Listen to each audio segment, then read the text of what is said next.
Мен Көшербаев Мақсат Шайманұлы, Шымкент қаласы бойынша экономикалық тергеп-тексеру департаментінің криминалистика бөлімі басшысы лауазымын атқарамын. Шымкент қаласының тумасымын. Жасым 29-да. Өзім көп балалы, қарапайым отбасыда дүниеге келгенмін. Мемлекеттік қызмет атқаруды мектеп жасынан бастап армандаған болатынмын. Себебі әкем 25 жыл бойы мемлекеттік қызмет атқарған болатын. Білім жолын Шымкент қаласының номер 2 дарынды балаларға арналған арнайы мектебінен бастадым.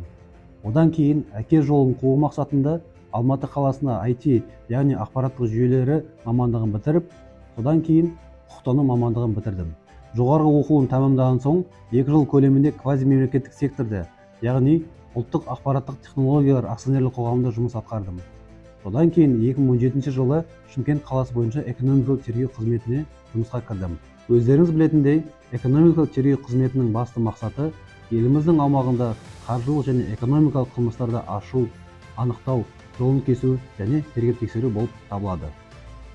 Қазіргі таңда атқарып отырған лауазымым департаменттің криминалистикалық қызметін ұйымдастыру және басқару, сонымен қатар қылмыстық істер аясында маман ретінде қорытынды беру болып табылады. Заман талабына сай, қазіргі таңда экономикалық және қаржылық қылмыстардың 99% компьютерлік техникамен жүзеге асырылады. Негізгі мамандығым IT саласында болғандықтан, өзімнің білімім және тәжірибемді аталған қылмыстарды анықтау, ашу, жолын кесу және тергеп-тексеруге барынша жұмсаудамын. Атап айтқанда, тергеп-тексеру барысында қылмыскерлердің ұялы телефондарынан, компьютерлік нысандарына мәліметтерді анықтау, заңсыз ойын бизнесін ұйымдастырушыларды әшкерелеу, қаржы пирамида белгілерін анықтау, одан бөлек заңсыз табылған ақшаларды криптовалюта арқылы жылыстату жолдарын кесу жұмыстарымен айналысамыз. Қызмет ету барысында біліктілігімді және білімімді әрдайым жоғарылатудамын. Білім ғана емес, сонымен қатар жүйелі түрде спортпен айналысамын. Атап айтқанда, футбол, үстел теннисі, шахмат, ал қыс мезгілінде шаңғы спортпен айналысамын. Сонымен қатар биылғы жылдың ең басты жаңалығы ол халықаралық болашақ стипендиясының иегері атандым.